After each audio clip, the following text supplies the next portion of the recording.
of mine runs a Salesforce third-party company to helping teams implement it, and he's been a tech founder for years.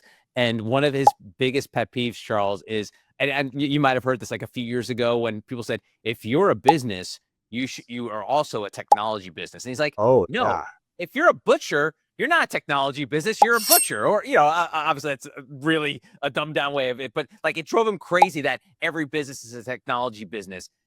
But, and I would always argue, I'm like, yes, I get it, but you still have to have technology running through that business no matter what. So tell me about that. Does that does that idiom drive you crazy as well? And in terms of like, oh, how do you separate the two of being a business, but also a business with technology that runs through it? I will say I always hate these sayings that are just like easy off the cuff and kind of they sound good, but they don't necessarily really get anything, mean anything. And when every business is now a technology business, I agree. Every business today uses technology, and they can be vastly improved and be able to 10x their productivity with the right technology. But that doesn't mean that they need it.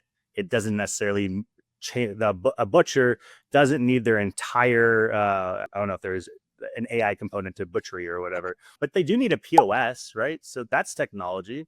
Do they need a super fancy one? Probably not. Do they need anything more than QuickBooks? Probably not. But they're still having to use these pieces. Then I go into the.